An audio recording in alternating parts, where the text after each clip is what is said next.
Hello नमस्कार दोस्तों, आप सभी का आपके अपने YouTube channel selection exam career में हार्दिक स्वागत है। आज हम रुक्मणी पब्लिकेशन की टेस्ट सीरीज नंबर 6 डिस्कस करेंगे, जो आने वाले एग्जाम के लिए महत्वपूर्ण साबित होगा। यदि आपने पिछला वीडियो नहीं देखा है तो उसका लिंक आपको डिस्क्रिप्शन बॉक्स में मिल जाएगा, वहाँ से आप सीधा उस वीडियो को देख सकते हैं। चलो हम इस वीडियो को स्टार्ट करते हैं।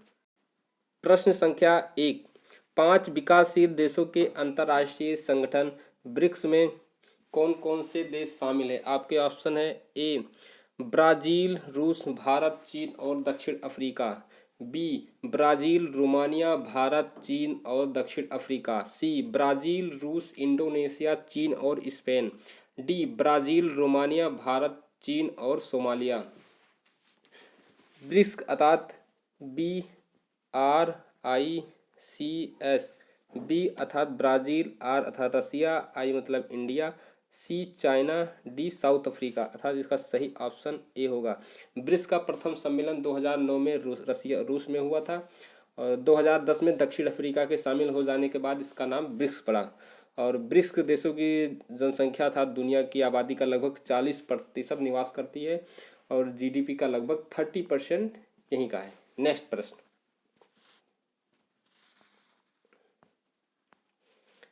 प्रश्न संख्या 2, सूची 1 और सूची 2 मिलान करना। National institute of immunology Pune.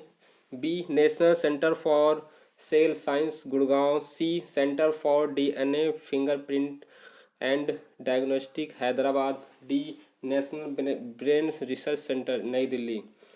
तो नेशनल इंस्टीट्यूट ऑफ इम्यूनोलॉजी इसका अवस्थीय दिल्ली में अवस्थित है।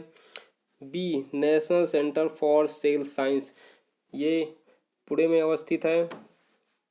और centre for DNA fingerprint and diagnostic इसके ये गुड़गांव में हैदराबाद में स्थित है। और नेशनल ब्रेन रिसर्च सेंटर ये गुड़गांव में स्थित है। अर्थात ऑप्शन नंबर बी सही होगा। नेक्स्ट प्रश्न, प्रश्न संख्या 3, बंधुआ मजदूरी कब लागू की गई। अर्थात बंधुआ समापन अधिनियम कब आया था। आपके ऑप्शन है 1975, बी 1977, सी 1976, डी 1978। देखो इसका ऑप्शन सी अर्थात 1976 में बंधुआ मजदूरी समापन अधिनियम आया था। देखो बंधुआ मजदूरी क्या होता है। देखो किसी मजदूर को अपने यहाँ पर मजदूर बना के रखना और अत्यधिक मतलब बहुत ज़्यादा कार्य कराना और उसको मजदूरी ना देना, ये बंधुआ मजदूरी कहलाता है। और बंधुआ मजदूरी पुनर्वास योजना की घोषणा 2016 में की गई थी। नेक्स्ट प्रश्न, प्रश्न संख्या 4, भारतीय वायुसेना में निम्न में से कौन सी कमान नहीं है। आपके ऑप्शन है ए उत्तरी वायु कमान, बी पश्चिमी वायु कमान, सी मध्य वायु कमान, डी दक्षिणी पश्चिमी वायु कमान। देखो इसका सही ऑप्शन होगा ए अर्थात उत्तरी वायु कमान भारतीय वायुसेना में नहीं है। देखो पश्चिमी वायु कमान का मुख्यालय नई दिल्ली में स्थित है। दक्षिणी पश्चिम वायु कमान का मुख्यालय गांधीनगर अर्थात गुजरात में स्थित है। और मध्य वायु कमान के मुख्यालय प्रयागराज में स्थित है। और भारतीय वायुसेना की स्थापना 8 अक्टूबर 1932 को हुई थी। नेक्स्ट प्रश्न, प्रश्न संख्या 5, यूरोपीय सेंटर फॉर न्यूक्लियर रिसर्च अर्थात CERN की प्रयोगशाला कहाँ स्थित है। आपके ऑप्शन है ए जिनेवा स्विट्जरलैंड, बी बीजिंग चीन, सी टोक्यो जापान, डी उपरोक्त में से कोई नहीं। इसका ऑप्शन होगा ए अर्थात जिनेवा स्विट्जरलैंड में CERN अर्थात CERN अर्थात CERN का मुख्यालय प्रयोगशाला जिनेवा में स्थित है। और CERN भौतिकी की विश्व की सबसे बड़ी प्रयोगशाला है और इसकी स्थापना 1954 में की गई थी। CERN अर्थात China institute of atomic energy अर्थात CIAE अर्थात जो ये चाइना में है बीजिंग में, ये CIAE था, China institute of atomic energy अवस्थित है। नेक्स्ट प्रश्न,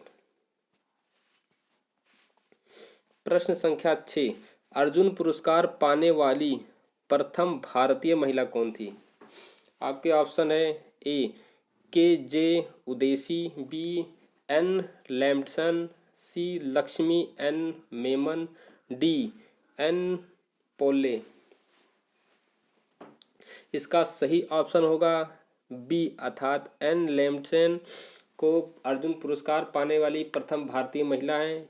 इनको 1961 में हॉकी के क्षेत्र में अर्जुन पुरस्कार दिया गया था और अर्जुन पुरस्कार विजेता को पुरस्कार की राशि जो होती है 15 लाख रुपए दिया जाता है और सबसे सर्वोच्च जो पुरस्कार होता है वो होता है राजीव गांधी खेल रत्न पुरस्कार और इसका नाम बदलकर मेजर ध्यानचंद खेल रत्न पुरस्कार कर दिया गया है। और अर्जुन पुरस्कार की शुरुआत 1961 से शुरू हुई थी। नेक्स्ट प्रश्न, प्रश्न संख्या 7, मानव विकास सूचकांक प्रतिवर्ष किस संस्था द्वारा जारी किया जाता है? आपके ऑप्शन है ए UNEP, ऑप्शन बी UNDP, सी IUCN, डी बी एवं सी। इसका सही ऑप्शन होगा बी अर्थात मानव विकास सूचकांक प्रतिवर्ष UNDP अर्थात UNDP द्वारा जारी किया जाता है। और मानव सूचकांक 2020 में नॉर्वे शीर्ष देश पर रहा और भारत 131वें स्थान पर रहा। नेक्स्ट प्रश्न, प्रश्न संख्या 8, स्वीडन की संसद का नाम क्या है? आपके ऑप्शन है ए रिक्सडॉग, बी मंजलिस, सी ड्यूमा, डी कोर्टेस। स्वीडन की संसद का नाम है ए अर्थात रिक्स डॉग। और नेक्स्ट प्रश्न,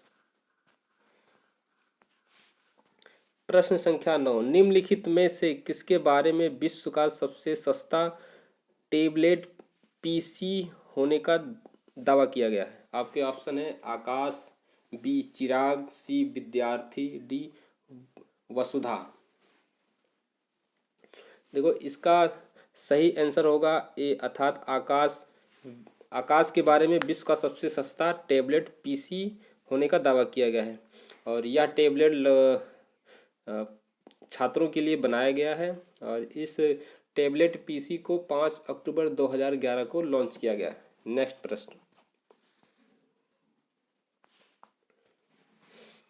प्रश्न संख्या 10, निम्न में से किस मुख्यमंत्री को उच्चतम असैनिक पुरस्कार अर्थात भारत रत्न मिला था? आपके ऑप्शन है ए बिहार के लालू प्रसाद यादव, बी तमिलनाडु के स्वर्गीय MG रामचंद्रन, सी पश्चिम बंगाल के ज्योति बासु, डी आंध्र प्रदेश के स्वर्गीय NT रामाराव।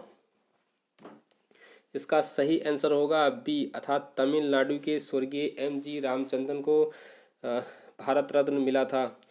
रामचंद्रन को 1988 में भारत रत्न मिला था। भारत रत्न भारत का सर्वोच्च नागरिक पुरस्कार है और ये जो है इसकी शुरुआत 1954 में हुई थी। और नेक्स्ट प्रश्न संख्या 11, भारत में प्रथम स्टॉक एक्सचेंज किस वर्ष में स्थापित हुआ था? आपके ऑप्शन है ए 1882 में, बी 1875 में, सी 1914 में, डी 1942 में। इसका सही आंसर होगा बी अर्थात 1975 में प्रथम स्टॉक एक्सचेंज की स्थापना किया गया था और ये इसमें लगभग 5500 कंपनियां सूचीबद्ध हैं और मुंबई स्टॉक एक्सचेंज जो इसका सूचकांक सेंसेक्स है और NSE अर्थात नेस का सूचकांक निफ्टी है। नेक्स्ट प्रश्न,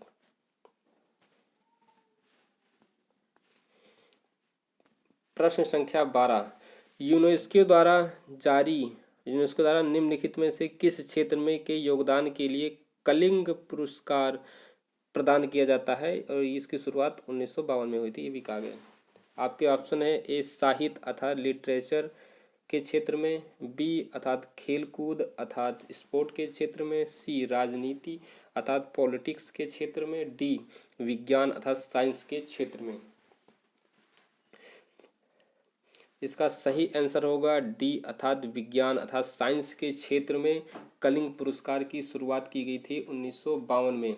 और इस पुरस्कार जो है यूनेस्को द्वारा विज्ञान को लोकप्रिय बनाने के लिए असाधारण प्रयास हेतु दिया जाता है और यूनेस्को के अध्यक्ष आंद्र ओजले हैं इस समय। नेक्स्ट प्रश्न, प्रश्न संख्या 13, क्रिकेट के पिच की लंबाई क्या होती है? आपके ऑप्शन है 20.75 मीटर, बी 20.12 मीटर, सी 18.25 मीटर, डी 19.18 मीटर। इसका सही आंसर होगा बी अर्थात 20.12 मीटर होती है पिच की लंबाई। और क्रिकेट खेल की शुरुआत लगभग 14वीं सदी में लगभग इंग्लैंड में मानी जाती है और क्रिकेट के एक टीम में लगभग 11 खिलाड़ी होते हैं। इस पिच की चौड़ाई 10 फीट होती है, लंबाई इतनी होती है, चौड़ाई 10 फीट होती है। और क्रिकेट स्टंप की लंबाई लगभग 71 सेंटीमीटर होती है। नेक्स्ट प्रश्न, प्रश्न संख्या 14, भारतीय रिजर्व बैंक अर्थात आरबीआई का राष्ट्रीयकरण कब हुआ था? आपके ऑप्शन है ए 1950, बी 1949, सी 1951, डी 1955। इसका सही आंसर होगा बी अर्थात 1949 को आरबीआई का राष्ट्रीयकरण हुआ था। और आरबीआई की स्थापना 1934 एक्ट के तहत 1 अप्रैल 1935 को मुंबई में किया गया था और 1 जनवरी 1949 को आरबीआई का राष्ट्रीयकरण हुआ और 19 जुलाई 1969 को इंदिरा गांधी की सरकार ने 14 निजी बैंकों को राष्ट्रीयकरण कर दिया गया और 15 अप्रैल 1980 को 6 व्यावसायिक बैंकों का राष्ट्रीयकरण किया गया। वर्तमान में भारत में कुल 12 राष्ट्रीयकृत बैंक हैं। नेक्स्ट प्रश्न,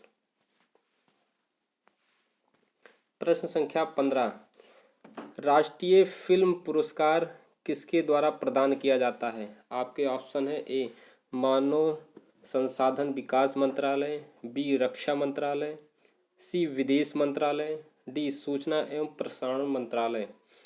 आपके ऑप्शन है डी अर्थात सूचना एवं प्रसारण मंत्रालय के द्वारा फिल्म पुरस्कार अर्थात राष्ट्रीय फिल्म पुरस्कार प्रदान किया जाता है। और जो है राष्ट्रीय फिल्म पुरस्कार की ये शुरुआत हुई थी 1954 में और यह पुरस्कार 5 श्रेणियों में दिया जाता है। नेक्स्ट प्रश्न,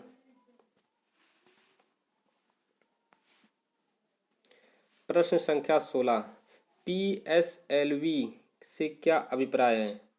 आपके ऑप्शन है A polar satellite launch vehicle, B polar space launch vehicle, C polar satellite launch vehicle, D public satellite launch vehicle. देखो इसका ऑप्शन सी होगा, सी अर्थात पोलर सैटेलाइट लॉन्च व्हीकल इसका सही आंसर होगा। नेक्स्ट प्रश्न, प्रश्न संख्या 17, भारतीय अमेरिकी लेखक श्याम सरन द्वारा लिखी पुस्तक की पहचान करें।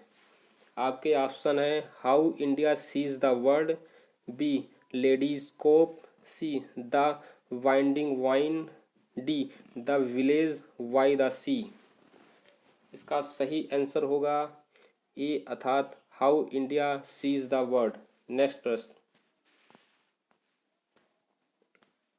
प्रश्न संख्या 18, सिग्मो क्या है? गोवा का वसंत ऋतु का महोत्सव, बी नीलगिरी की सबसे ऊंची चोटी, सी एक प्रकार की रंगोली, डी भगवान शिव के नाम में से एक। इसका सही आंसर होगा ए अर्थात सिग्मो गोवा का वसंत ऋतु का महोत्सव है और यह त्यौहार जो है आक्रमणकारियों से लड़ने के लिए दशहरा के अंत में अपने घरों और परिवारों को छोड़कर जाने वाले योद्धाओं की घर वापसी के लिए जश्न के रूप में मनाया जाता है। नेक्स्ट प्रश्न,